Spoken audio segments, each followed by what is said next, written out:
When the life of a family member is needlessly taken at the hand of another, it is nothing short of a tragedy. The grief felt by family, friends, and those who bear witness to this loss cannot be understated nor truly appreciated unless personally experienced. What then could make this worse for family members who have lost a loved one in this way? How about having your own family member being the sole cause of this tragedy? Coupled with the fact you were betrayed by your own father as he viciously takes the life of your mother. Beyond that, stubbornly, arrogantly, and being so completely misguided, they spout their belief that the deceased had caused this situation upon themselves. And if that was not enough, attempt, if you are capable, to comprehend the frustration, anger, and sheer disbelief of this event when the systems proposed to protect merely sit idly by and allow this to occur. There are indeed times where it seems things could not become any darker, and so far, this case has appeared to be one of them, as we continue to cover the murder of Zahra Abrahimzadeh on this, the next episode of Just Lawful.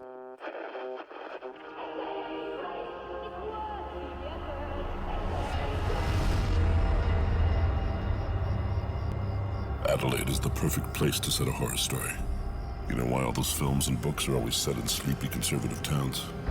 Because sleepy conservative towns are where those things happen. Exorcism, omens, shining, poltergeists. Adelaide is Amityville or Salem, and things here go bump in the night. Welcome again to Just Lawful, where things do indeed go bump in the night. My name is Daniel Panozzo, and I am once again joined by my co-host, Sean Fuster. Thanks, Daniel. Welcome, everyone. I hope you're all staying safe and well in these, once again, wild times that we're all living through. Indeed. Before we start, look, a huge thank you to everyone who has been listening. A huge thank you to everyone who has commented and fed back on the first episode in this series. We do know it's a bit of an emotional one and certainly can touch and be triggering. What we'd ask, though, if you haven't heard our previous episodes, please go back and we'd greatly appreciate you checking out iTunes, Spotify, subscribing, leaving us a 5-star rating. That helps us, as I mentioned before. The algorithm they use gets us out. If people are searching for this sort of content and true crime, etc., you giving us that 5-star rating actually helps us get our message out to the rest of, as we call it, the podosphere. So we'd be incredibly, eternally grateful for that. As I did at the start and the end of last episode, just a quick word for this one. If you do find anything that we discussed distressing, please make use of the following resources. The Domestic Violence Crisis Service on 1300 782 200. The Domestic Violence Gateway Service on 1800 800 098. The National Sexual Assault, Domestic and Family Violence Counselling Service on 1-800-RESPECT. And for any of those interstate or international listeners, whatever the subsequent agencies are in your local area. Also, I just want to say again, please take some time to check out the Zahra Foundation website, zahrafoundation.org.au, as well as DV Safe Phone at dvsafephone.org. Wonderful organisation to assist those who are affected by family and domestic violence. Enough of that. Sean, when we ended our last episode, we just heard the tragic murder committed by Zahra and his apparent daydream-like state when he was apprehended. My question to you, as always, Sean, where to from here? Zahra Abrahimzadeh was murdered on March 21st, 2010. The following Monday, Zahra Abrahimzadeh appeared in the Adelaide Magistrates Court from custody, because that's what always happens. You start all of your cases in the Adelaide Magistrates Court. It was an afternoon hearing after the luncheon adjournment. They brought him in to the dock, and not much is going to happen there, of course. It's not like there's going to be any pleas entered or anything like that. This is the very first appearance.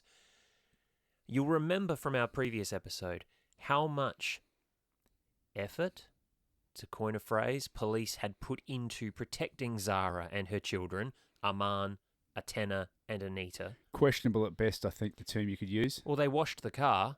At least that much was done. Absolutely.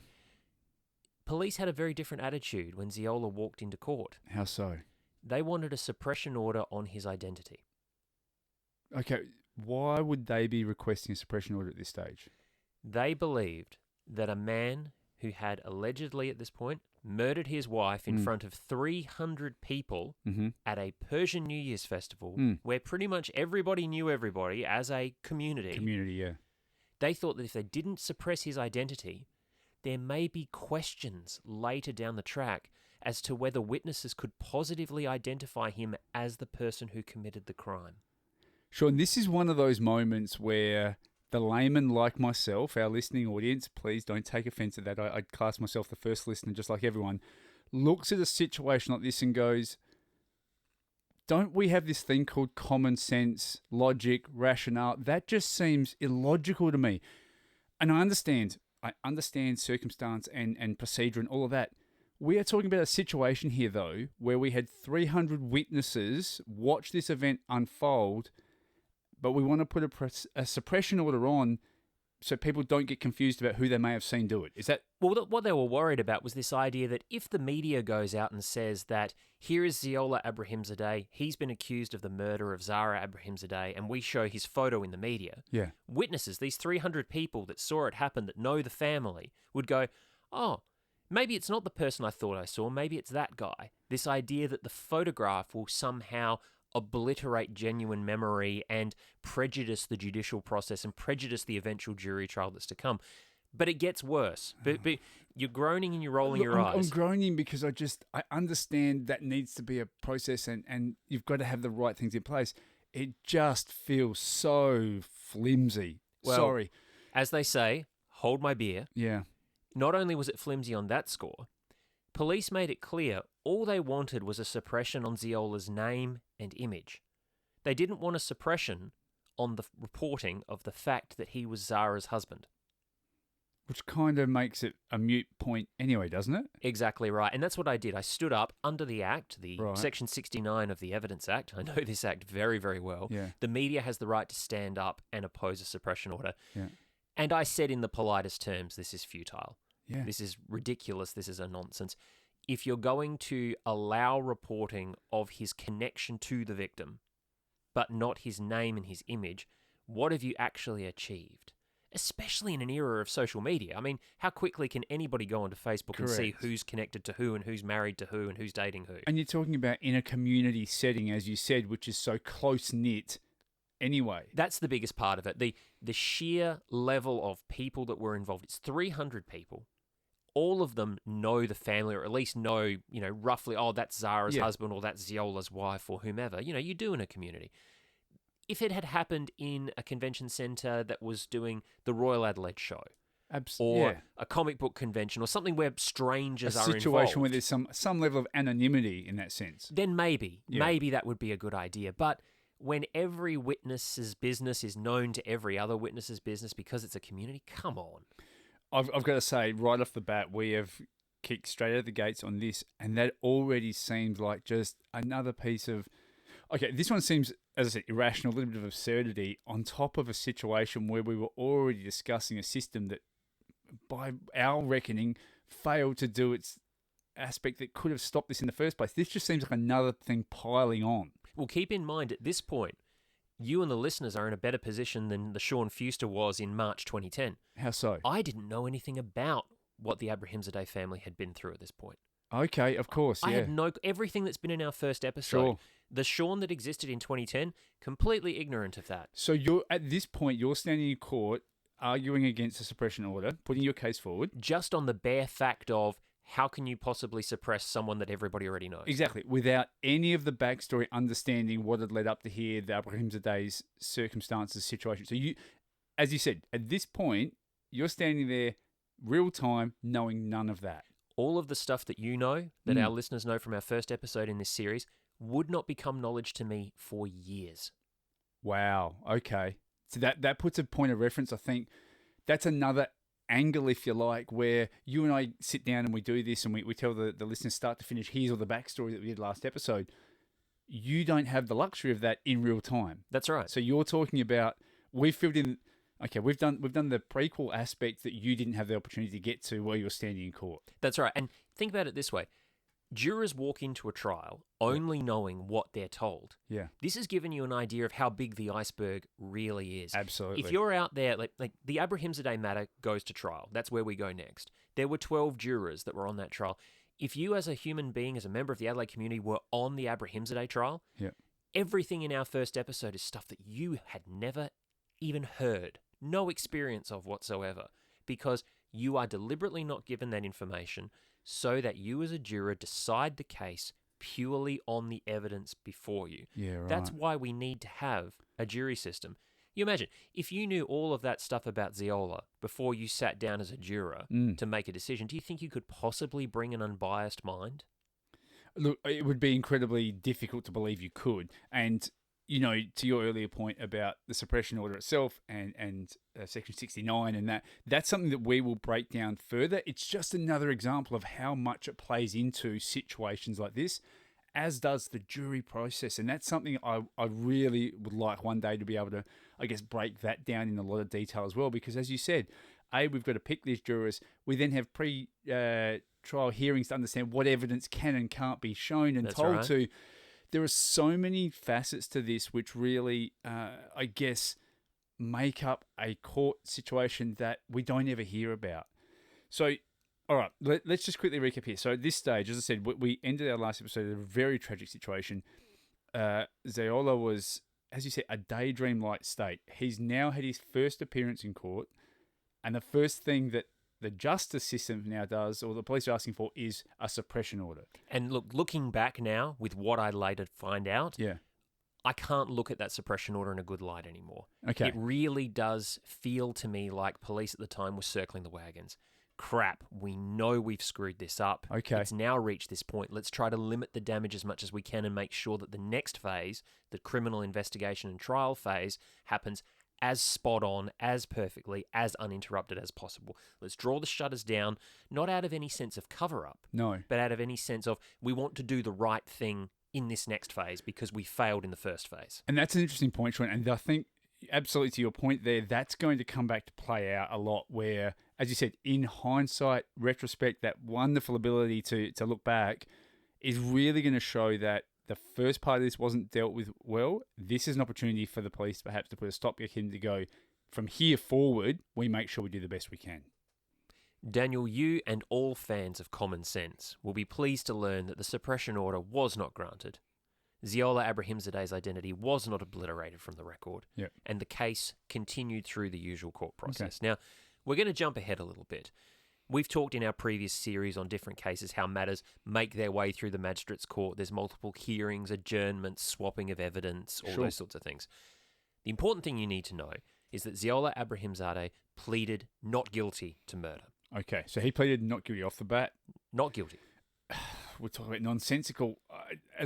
We state, we had 300 people allegedly watch him commit this act, and yet he's saying not guilty.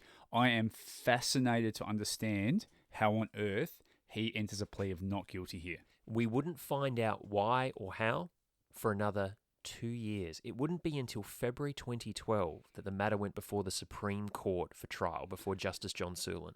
So just to give people an understanding of that, because that's a point in itself, how long are we talking from the act of murder being committed to this point that we go to trial here?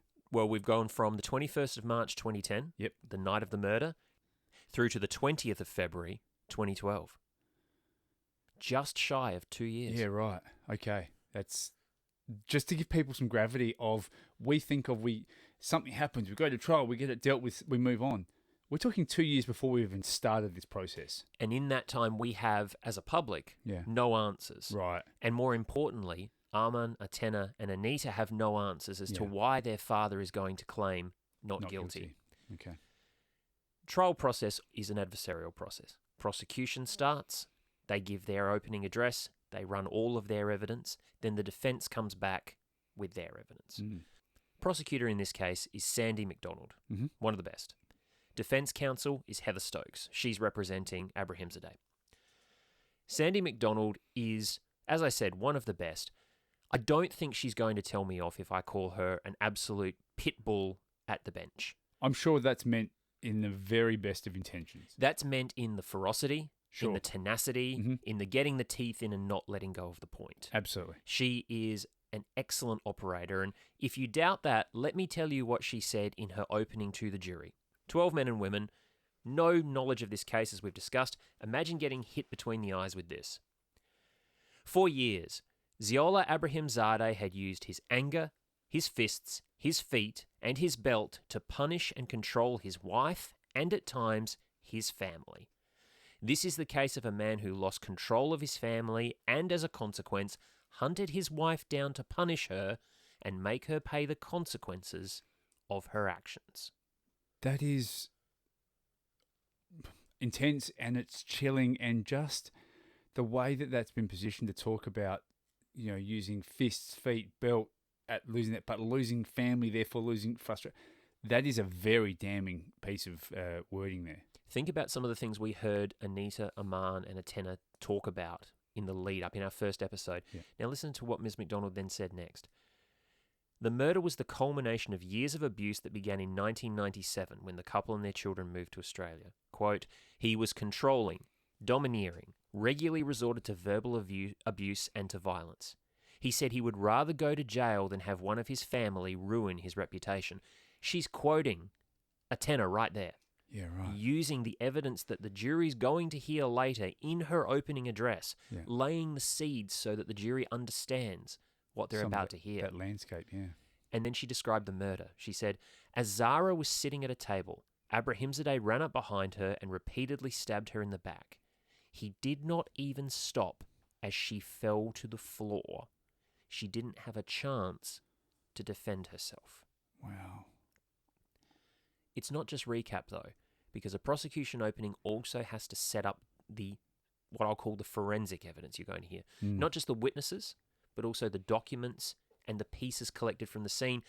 And there was something very, very important collected from Ziola's car. Okay. Ms. McDonald said that they discovered a roll of newspaper in his jacket, which had served as a sheath for the knife. Right, okay, yeah. Fair enough. Yep. And paperwork, including a completed visa application for Iran. Sorry, so in his car he had a visa application for Iran that had already been completed. Finished and completed, sitting in his car, in the glove box, if my memory serves correctly. Okay. You drive to the Adelaide Convention Centre. You attend Persian New Year. You have a knife in a newspaper sheath in your jacket. Sure. You stab your wife even as she's falling to the floor. You're still stabbing. Yep. With the intent of getting back in your car, and what? Are you headed to the airport? Well, I was going to ask that, Sean, because did we have plane tickets booked or anything other than that? I mean, if we've completed the application for the visa, that doesn't mean it's been submitted. So that was, did we think we were going to leave here, submit it the next day or so, and then in a week's time get in a plane? How did we ever find out what the thought process is around that? Let me answer your question with a question for you. Sure. We've talked a lot about Ziola, Zahra, Atena, Aman, and Anita. Mm-hmm. Don't forget that as far as the children and Zahra were concerned, there's another person involved. Okay. Remember Ziola's second wife? Sure. The woman that they believed he was having an affair with? Yeah. Where's she in all of this? Well, that's an interesting point you raise. I'm trying to understand how that question answers my question. I don't know that it does. So now I have two questions I need answered, Sean. Well, we're going to build. We're going to keep moving forward sure. because at this point, as a journalist back in 2012, I'm confused as well. Okay. Wait a minute. So he was going to run away. Who was he going to run away with? I had all the exact same questions that you did. The only way to find out the answers was to keep going with the trial. Yeah. I just want to point out at this stage, just for anyone playing at home, I know I've talked about those dates of 2 years from the act to the trial. You know, in that opening sort of statement there, we've stated from 1997 to 2010, we've got 13 years of recorded domestic violence abuse here as well. I just want to... Remember, 57 pages in the court file. Correct, and I don't want... And I want to be very careful here that I understand this could certainly be a trigger warning for people, so please make use of those numbers as we said before.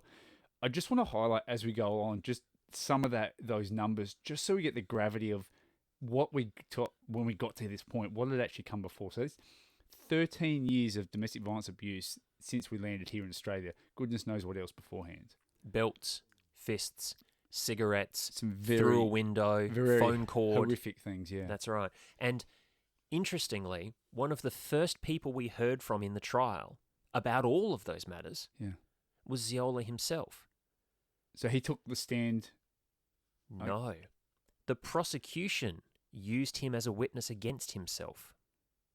Okay. Oh, that makes more sense. Yep, sure. Because Ziola had written a letter to Arman after the arrest. So he wrote a letter to his son. While he was in custody, Okay. after he was arrested, and the prosecution decided that this was the first piece of evidence that they were going to present to the jury. Sure. Would you like to hear Ziola's letter to his son? No, however, I think it's incredibly essential that we do. My son, I denounce those who segregate fathers from their children.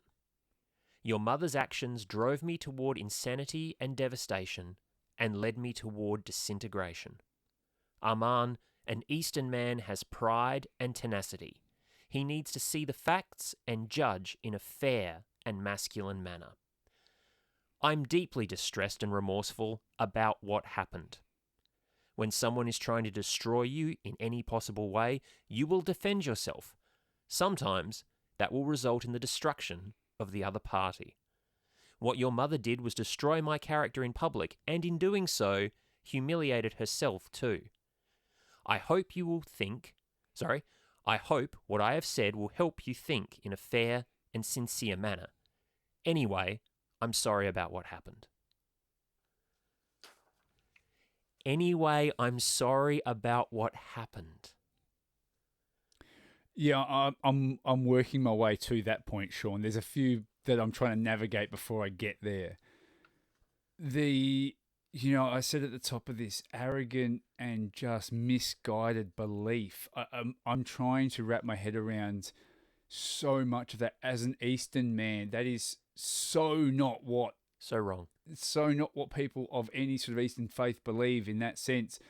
This man has twisted everything to fit his own narrative, which is such a just horrific idea that his self-importance is so much more than everyone else's here. And to receive that as a son, Sure. mourning your mother, preparing mentally and psychologically for the ardor that is going to be watching my father, whatever I think of him, put on trial for killing my mother. This is almost psychological warfare. He says to Arman, you need to see the facts and judge in a fair and masculine manner. Don't prioritize the women in your life. Think about the men, and that's me, your father. A fair and masculine manner. Okay. I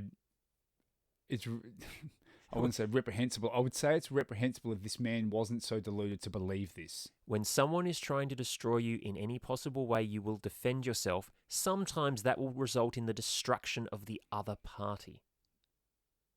I mean, right there, he's saying Zahra brought this on herself. And he doubles down. What your mother did was destroy my character in public. So therefore, I had to kill her in public. Correct. She dishonored me. She shamed me. And in doing so, she humiliated herself as well. Now, to that point, I can only ascertain that he feels by her wanting nothing to do with him, separating from him for the purpose of the fact that he suddenly had a second wife and therefore finally was able to get away from him, that was her disrespecting him and his character. Is that what we should take from that? You got to love that, don't you? I've gone off and done something that is completely against my faith. I've gone off and done something that is completely against my marriage vows. But you're the one doing the wrong thing. Yeah, I'm stupid. And as you said, beyond being stupefied by that, while in custody, your thought process is to send your son a letter. I can only feel or believe there that he's trying to then garner some form of coalition to back him, believe my son will be on my side in this and he will understand and he will stand with me, not against me, even though I've just taken the life of his mother in such a brutal and horrific manner. After him watching me beat her and torture her for years and years and years. It is insane at this stage, Sean. I'm glad you said that because I think you and our listeners got a real sense of the man that Arman is from everything he said about his mother. He said, my mother was my guiding light. She was my role model. Correct. Ziola has completely and utterly missed who his son is in all of this. I mean, never mind the fact that he's disregarded his wife and his daughters because it's about a fair and masculine decision. He's completely misjudged the type of character that his son is. It is absolutely astonishing to me, Sean, and I cannot wait to see how the rest of this plays out. So we've heard that the prosecution used Ziola's own letter against him, brought him to the stand as his own witness. We've just gone through the absurdity of some of that. What was the next step for the prosecution here? You said it yourself. There was 13 years of evidence of domestic abuse within Australia. That all came to the fore. Documentation, records, accounts. Armand took the stand. Anita took the stand, talking about what they'd been through with their father, what they'd seen their mother go through. Staff from the Adelaide Convention Centre, the people who grabbed Ziola and knocked him to the floor, the server that he pushed past, all came and gave their evidence. As did Atena. And I want to stop and focus in on her evidence for a minute because this is one of the moments that really stuck with me. She's the oldest of the children. And she got up and she said that we'd been living secretive lives for months. As we all know, they'd been living in safe houses. Dad surprised us by attending the convention centre and sitting down at our table when Mum wasn't there. He told me, everything that's gone wrong is because of Zahra, and if I have failed, it's because of her. She's the reason. Atena told him, just leave. Go away. Don't come near us. You're not allowed to come near us. You're not allowed to be near Mum. Stay away. So you say not allowed to, and I just want to interject this point. Let's not forget, he had sought and been granted permission to attend here. On the proviso that he did not approach or go near Zahra. Remember, he'd promised the court, I'll be a good boy. Sure. You did say she wasn't at the table at this time. So technically, and I hate saying this, Sean, and being the person to pull this point, he's actually done exactly what he said he would do to this point. Oh, it's important that you pull that point, Daniel, because that's showing the maliciousness involved here. Zahra got up and walked over there. I can now go harass the kids. Exactly. She comes back, I leave. And I don't like being able to pick that. However, I've got to state, as per the rules of the permission that he sought, he's doing what he was supposed to do. The rules have worked for him all the way through to this point. Yeah. We pointed that out last episode. The system was protecting him and his interests far more than it was protecting the rest of the family. It's working for him again. Yeah. Atena said, eventually she and a friend got up to dance. As soon as they were dancing, Ziola ran across the room and, as we've heard described, stabbed and killed Zahra.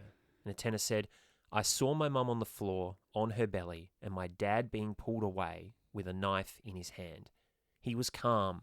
There was no shame, no anger.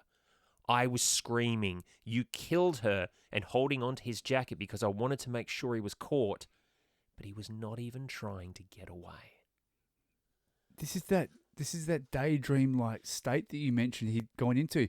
He had committed this act and then suddenly he just stopped almost. It is astounding. However, it's also quite evident that he had one and only one intention for that evening. Now, the fact, as I said before, that he had gone and sought permission for this meant that this was not a random act. I'd sought permission, I knew where she was going to be, I was going to attend, clearly for the sole purpose of committing this horrible situation. And you're putting it together the way that the prosecution is asking a juror to put it together at this point. Don't forget also the knife in the sheath.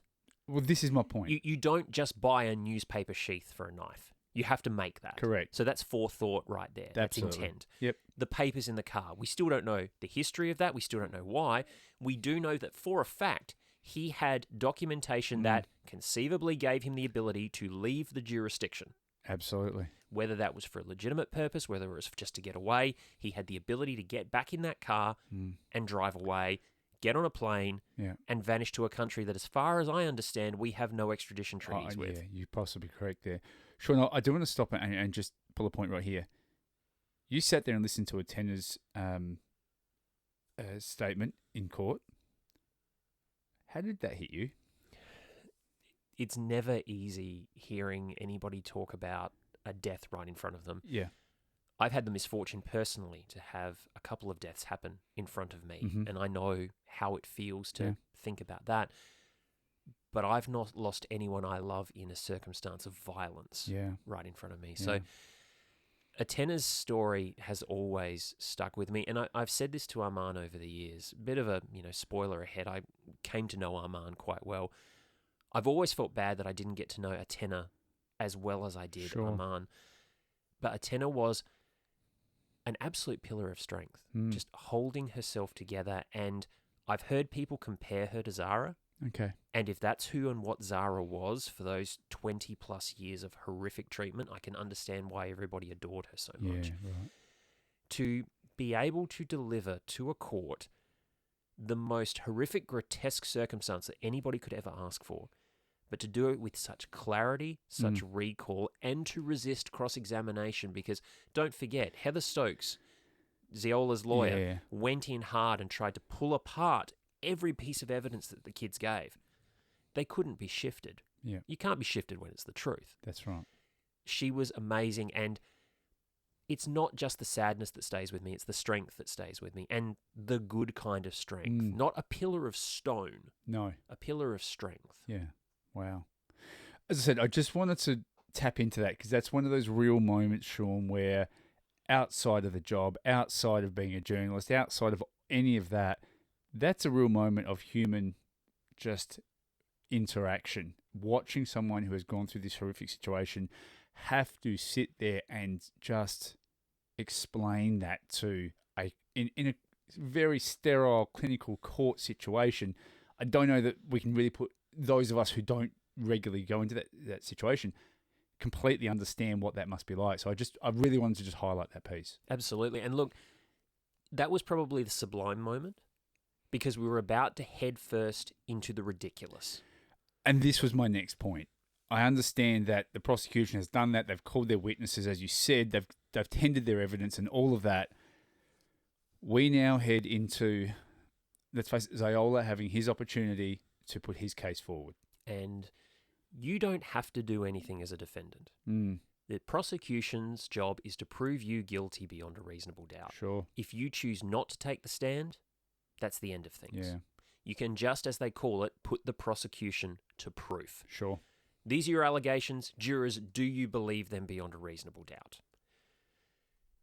As you can imagine from a guy who writes a letter immediately upon arrest saying, "Please judge me, my son, in a masculine manner," Ziola wasn't about to be quiet. Yeah, I couldn't believe he would go quietly into the night and let it rest without him being able to say, from his perspective, the pride that he has within himself as a man would have to come out to give his story, I'm sure. Oh, and boy, howdy did it. He took the stand and it was just, well, I'm not going to describe it. Let me tell you what he said. Yeah. After my family became independent, they became Australian citizens and they were collecting Centrelink money, my wife changed. She used to promise to do things and she never did. Other people influenced her and she would break her promises. She was involved with a few bad women, and I really didn't like that she was involved with them. Yeah, how dare she have friends that perhaps, let's face it, this is an assertion on my behalf and an assumption that you might speak to other women that said, sorry, you shouldn't be treated like that and you shouldn't be doing those things. You don't need to do that. Zahra, you got thrown through a window. Yeah. That's not okay. Yeah, I was putting probably the light touch polite, but as you say, how dare she listen to those people? Well, and that was exactly Ziola's attitude because, we've just said, since 1997, there's evidence of domestic abuse. According to him, you'd find no domestic abuse evidence before that because everything was good in Iran except for the influence of Zahra's family. He said, they looked down on me and they thought they were better than me. We argued over our Iranian house after we moved to Australia. Zahra promised to arrange for its sale so that we could live as a family, but she broke that promise. So we argued, always without violence. I had never been physically violent towards Zahra. That is an incredibly hard pill to swallow, to believe that. That coupled with the fact that you're talking about, it appears that everyone who isn't Ziola absolutely doesn't agree with Ziola. And look, you don't either, Daniel. No, absolutely. You were asking questions about the papers. Ziola had an answer for that. Okay. You wanted to know why he had the visa immigration betcha. papers? Well, it's Zahra's fault. Oh. See, during the divorce, Zahra had claimed there was no house in Iran to sell, so he had to get the paperwork together so that he could take a trip back to Iran to prove it did exist. Well, I've been put in my place. That certainly clears that up, Sean. Sorry about that. And look, he went out of his way to put his children back in their place as well. There was no affair. There was no other wife. There was another woman in his life, but we were very good friends. If I had a sexual relationship with her, Ziola said, I would not have introduced her to Zahra. Okay. Again, so much to unpack from that nonsense, I'm going to call it. Well, here's the thing. Before you unpack it, remember the prosecution case had gone for multiple days, multiple witnesses, multiple allegations, 57 pages of documentation. That's Ziola's entire defence. So how long did that defence take to deliver? An afternoon. So just remind me again, prosecution was 4 days? 4 or 5 days. 4 or 5 days of elaborating on all those pieces, all that evidence, all of the contextual aspect that I put together, the intent, building that up, getting permission to attend the event, all of that. 4 or 5 days. Ziola has turned around within an afternoon and presented his entire case. Because how dare any of you question me? How dare any of you raise this? Why are we even here? His attitude on the stand was obnoxious. Yeah. I've never seen anybody on the stand be so deliberately aggressive, assertive, and obnoxious is the word. He radiated this feeling of, why are we wasting our time? Why are you wasting my time? Yeah, right. I've told you I didn't do it. We should move on now. See, that in itself, I've told you I didn't do it, yet what I did was someone else's fault. How does that play out? Because two things. I've told you I'm not guilty, didn't do it. However, everything that happened was Zahra's fault that made me do it. That in itself is nonsensical, Sean. I'm perplexed to understand that. That coupled with this arrogance and obnoxiousness that you talked about is the perfect word. And I was probably trying to search for that word earlier. To understand a man could stand there, do all this, say all this, mind you, only have an afternoon to present his entire case. This is just unraveling at a million miles an hour to understand where we go next. Daniel, you found all of that absurd. I found it absurd sitting there listening to it at the time. I'm sure our listeners find it all absurd. So did prosecutor Sandy McDonald. And fortunately, she was the one that had the opportunity to cross-examine Zahra Abrahimzadeh. Okay, this is the part that I'm waiting for. This is just fascinating, intriguing, and frustrating me so far. I told you that his defence case took a day, an afternoon. Yeah.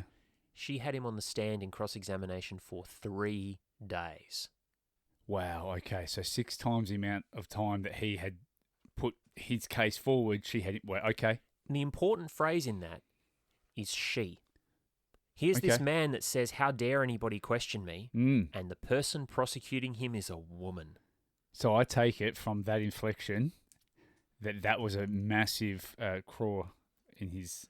Fireworks. Okay. Absolute fireworks. This is one of those few cases that felt like television. Okay. Just to step outside a moment from the seriousness of the whole thing. Sure. In terms of the cut and thrust of courtroom drama, this next bit had it all. Okay. This was amazing because Ziola said, I had a nightmare.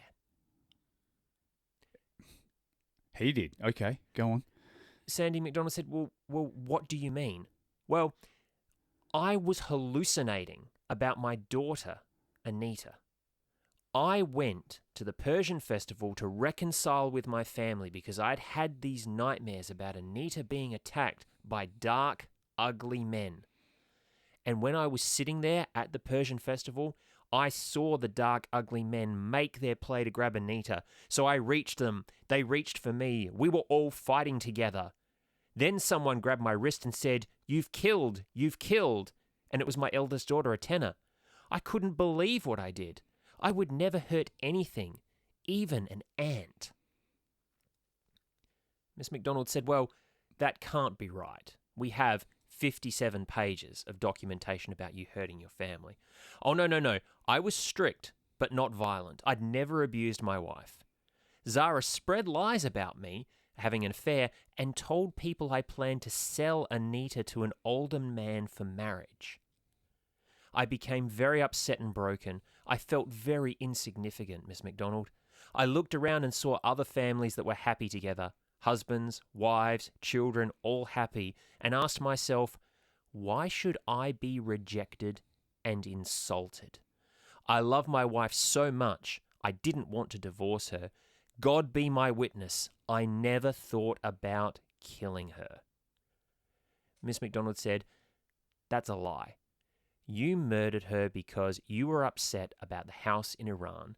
You thought the house in Iran could be sold for 400,000 Australian dollars and you wanted that money. No, Ziola said. Nothing to do with that. All right, said Mr. MacDonald. If you're not responsible for your wife's death, tell me who is. He replied, her sisters. One lives in Iran, one lives in England. They encouraged her to get a divorce, and they forced this situation. I've been deliberately quiet throughout the entire piece, Sean. Before I say anything, I can only contend for 3 days of cross-examination. There's more to this? Oh, absolutely. Absolutely. Because Ziola was not stopping there. I've only ever used mild force to discipline my children, and only a tenner and a neater. I'm a strict father to a limit, and the limit is where my children make mistakes. Sometimes, yes, I slap them on the shoulder with mild force. Because a mild slap on the shoulder is not violence, the force is not strong enough to throw them to the floor, so that's not violence. When a tenor admitted having contact with boys, I did what I needed to do to protect her. How do you allow a girl to talk to a man when you do not know who he is? According to our rules and culture in my country, a girl should be a virgin until she is married. If a girl is not, you know what would happen. Miss MacDonald said, no, I don't. What would happen? Oh, you know, said Ziola. No, said Miss MacDonald, I don't know. Why don't you tell me? You know. Everyone in this room knows, said Ziola, and refused to answer any further questions about it. So Miss MacDonald said, all right, why were you so upset with your wife? Well, she'd put a bad name on me and another poor woman, spreading rumours that we were having an affair. Well, let's talk about that, says Miss MacDonald. You weren't having an affair? Oh, no. In my culture and religion, having a second temporary wife is not as bad as going and spreading rumours that you are fornicating or committing adultery. A second temporary wife, said Miss MacDonald.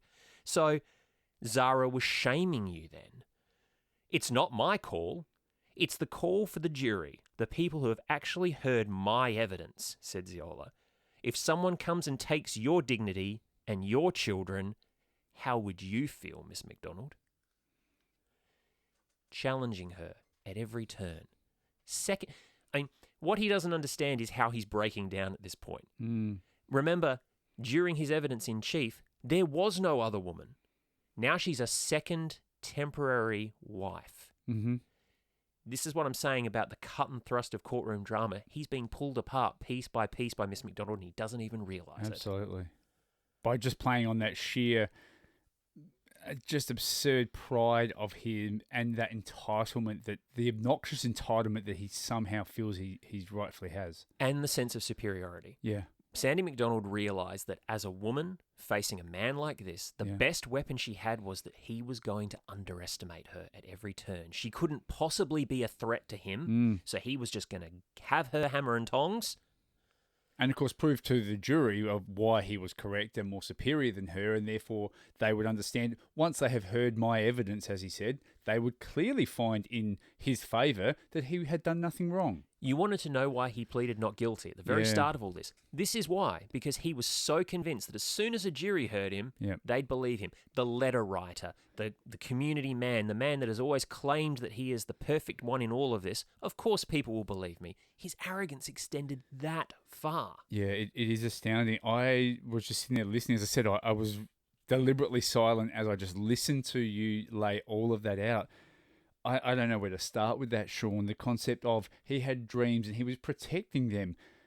Is that why he had the knife? Because he thought he may need to protect them? Is that what he's claimed the knife was for? Absolutely. Those dark men, the dark ugly men could have been everywhere. You know, the fact that he was just strict, but it certainly only used mild force, and a slap on the shoulder is not violence. I'm sorry, that's actually what the definition of violence is. Oh, no, his definition of violence is that if it Throwing doesn't knock you to the floor. I know, I get it. However, interestingly, there was something that mentioned had spread rumours that he was going to sell Anita, was it, to an older man? That's the first we've heard of that. That came out of nowhere. Interesting. Nobody else in the court had ever talked about that. The other point I recognise there, he mentioned, you know, he had only used mild force to discipline his children to a point.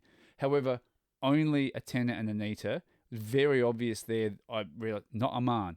Certainly not another male figure here, which is just a very interesting dynamic, one that we've spoken about. And remember what he said. He said to the kids when he was threatening them during the custody visits, every person has their limit. Yeah. He's all about limits. What was the limit for disciplining the girls? When they make mistakes. Correct. What was his definition of mistake? When they talk to boys. Yeah, absolutely. You know, how could they speak to a boy that I don't know, obviously? And his obsession with virginity and those absolutely twisted cultural views again. Yeah, I am shocked. As you said, this is prolonged over a 3-day process. So I wish I could take you through everything that happened because it was point, counterpoint. It was a tennis match, but when clearly someone is a much better ace than the other. Yeah, it just seems bizarre.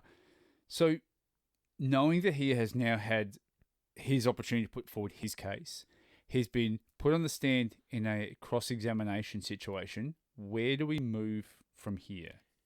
We're not even at the end of the cross-examination. Wow. We're moving into a 4th day of cross-examination. Okay. And that's when the unexpected happens. Heather Stokes, his counsel, says, we just need an adjournment for a little while. Okay. I need to talk to my client about something. Right, okay. So the case is then put off. Sure. Until 2:15, when court comes back from lunch. Mm-hmm. Then it's put off again till 3 o'clock.